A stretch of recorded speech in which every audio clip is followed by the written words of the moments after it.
नमस्कार, मैं हूं आपके साथ रोशनी शर्मा और आप देख रहे हैं खबर समय जगत। आइए नजर डालते हैं आज के मुख्य समाचारों पर। भोपाल। मुख्यमंत्री शिवराज सिंह चौहान ने राजधानी भोपाल के कुशाभाऊ ठाकरे सभागृह में ग्रामीण राज्य ग्रामीण आजीविका मिशन में गठित स्व सहायता समूह के सदस्यों को बैंक ऋण वितरित करने कार्यक्रम की शुरुआत थी प्रज्वलित कर की। इस मौके पर मुख्यमंत्री शिवराज सिंह चौहान ने कहा कि यदि काम करने की तड़प हो तो बहनें चमत्कार कर सकती हैं। माता बहन बेटियां अभाव और गरीबी में रहने और ताने सुनने के लिए पैदा नहीं हुई हैं। महिलाओं को जो सम्मान मिलना चाहिए वह अभी तक नहीं मिला है। बेटा बेटियों में भेद किया जाता है। माँ बहन बेटी के सशक्तिकरण के लिए काम करना मेरे जीवन का मिशन है। यह मेरी सर्वोच्च प्राथमिकता है। मुख्यमंत्री बनने के बाद मैंने जो योजनाएं बनाई उनका उद्देश्य ग्राम स्तर तक महिला सशक्तिकरण को सुनिश्चित करना रहा। मुख्यमंत्री शिवराज सिंह चौहान ने स्व सहायता समूह के सदस्यों को 300 करोड़ रुपए के बैंक ऋण सिंगल क्लिक से वितरित किए। पंचायत स्तर पर समूह के सदस्यों से वर्चुअल संवाद भी किया। कार्यक्रम में मुख्यमंत्री शिवराज सिंह चौहान ने सारगर्भित प्रशिक्षण सामग्री से परिपूर्ण आजीविका कैलेंडर का विमोचन भी किया। जल संसाधन मंत्री तुलसीराम सिलावट, लोक स्वास्थ्य और परिवार कल्याण मंत्री डॉक्टर प्रभुराम चौधरी, सूक्ष्म लघु और मध्यम उद्यम मंत्री ओम प्रकाश सकलेचा, पंचायत एवं ग्रामीण विकास राज्य मंत्री राम खेलावन पटेल और प्रमुख सचिव पंचायत एवं ग्रामीण विकास उमाकांत उमराव उपस्थित थे। दीप जलाने और मध्य प्रदेश गान के साथ आरंभ हुए कार्यक्रम में देवास जिले में बने पोषण आहार संयंत्र पर केंद्रित फिल्म का प्रदर्शन किया गया। कार्यक्रम से सभी जिले व पंचायतें वर्चुअली जुड़ी। रेडीमेड गारमेंट और सिलाई उद्योग के लिए 5,75,000 प्राप्त करते हुए जिला राजगढ़ ग्राम भूरा में भोलेनाथ स्व सहायता समूह के अध्यक्ष सचिव को राशि रुपये 6,66,000 का चेक डेयरी व्यवसाय को और भी उन्नत और आधुनिक तथा बृहद स्तर पर ले जाने हेतु डेयरी व्यवसाय के लिए 6,66,000 का चेक प्राप्त करते हुए राजगढ़ जिले की बहनें जोरदार। क्या हमारे अंदर अगर काम करने की तड़प हो तो बहनें चमत्कार कर सकती हैं। हम अभाव में जीने के लिए पैदा नहीं हुए। हम केवल गरीबी में जीने के लिए पैदा नहीं हुए। हम केवल ताने सुनने के लिए पैदा नहीं हुए। हम केवल अन्याय सहने के लिए पैदा नहीं हुए। इतिहास में, भूतकाल में हमने पहले देखा कि बहनों का और बेटियों का जितना सम्मान होना चाहिए था उतना सम्मान नहीं होता था। मैंने अपने गांव में देखा, पति की मर्जी पत्नी से चाहे जैसा व्यवहार करे, कभी डांट दिया, फटकार दिया, कभी कभी तो मार भी दिया। ऐसी घटनाएं होती, अब भी बिल्कुल नहीं होती, ये मेरा कहना नहीं। अब भी कई बार घरेलू हिंसा की घटनाएं सुनाई में देती। नारी केवल ये सहने के लिए नहीं। बचपन से मैंने ये भेदभाव और अन्याय अपने गांव में भी देखा। बेटा और बेटी में भेद किया जाता है।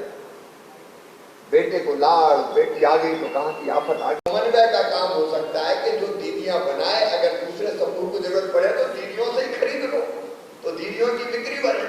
ठीक बात है कि ये आपस में सहयोग से हम आमदनी और बढ़ा सकते हैं। ये मंत्र हमें सरोज ने दिया है, बहुत अच्छे सरोज। अब मैं एक बात और पूछना चाहता हूँ कि आप लोग जब ये काम कर रहे हो, आजीविका मिशन में जुड़े हो, तो शुरू में लोगों ने कहा था कि देखो बड़ी आई महिलाएं निकली है, क्या करेंगी। अब लोगों का देखने का नजरिया कैसा है? आप लोगों को जो काम करना है उसके बारे में लोग क्या सोचते हैं? मान सम्मान की दृष्टि से देखते हैं और लोग सोचते हैं कि महिला भी इतना बड़ा काम कर सकती है, तो हमें उससे बहुत गौरवान्वित महसूस होता है और हमारा शहर में भी नाम हो रहा है। देखिए, अगर आप आर्थिक रूप से सशक्त बनती हैं तो मान और सम्मान भी बढ़ता है, इज्जत भी बढ़ती है। कमाने वाली की इज्जत होती है, घर में भी हो जाती है। और हमें जब हम कमाएंगे खुद तो हमें किसी के आगे। महिला सशक्तिकरण का महायज्ञ मध्य प्रदेश की धरती पर चल रहा है और आज ही कई स्व सहायता समूहों के खाते में 300 करोड़ रुपए की राशि ट्रांसफर की गई है। आज नर्मदा जयंती है। नर्मदा जयंती के इस पवित्र अवसर पर मैं सभी प्रदेशवासियों को बधाई देता हूं और ये विनम्र अपील भी करता हूं कि नर्मदा जी मध्य प्रदेश की जीवन रेखा है। केवल कहने के लिए नहीं, नर्मदा जी का जल सूखे कंठों की प्यास बुझाता है, हमको पीने का पानी मिलता है। तो पेय जल से हमको जीवन देती है नर्मदा मैया। नर्मदा जी का जल हमारे खेतों की सिंचाई कर रहा है और अनेकों योजनाएं आज भी हम बना रहे हैं। लहलहाती फसलें देती है नर्मदा मैया।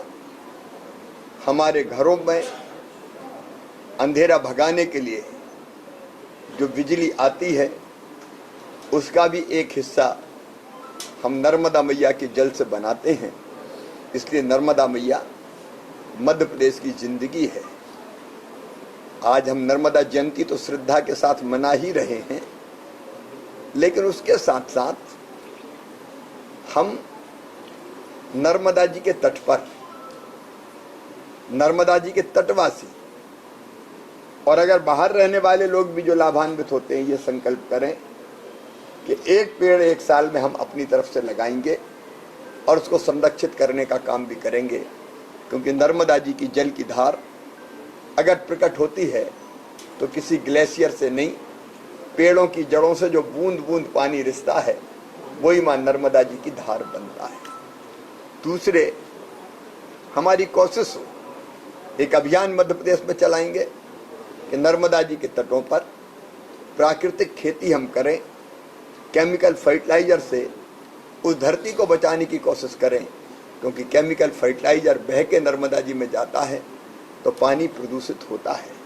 हम ये प्रयास भी करें कि नर्मदा जी हमारे कर्मों के कारण प्रदूषित ना हो, और इसलिए सरकार के साथ साथ समाज भी हर संभव प्रयास करे। नर्मदा जयंती पर एक बार फिर हार्दिक शुभकामनाएं। आज इसी पवित्र अवसर पर मैं अपने गांव का गौरव दिवस भी मना रहा हूं। ये केवल एक गांव का नहीं होगा, मेरा सपना है मध्य प्रदेश का हर गांव, हर शहर अपना गौरव दिवस मनाए। देखिए, सरकार अकेली किसी गांव को नहीं बना सकती, कोई शहर भी केवल सरकार के प्रयासों से नहीं बन सकता।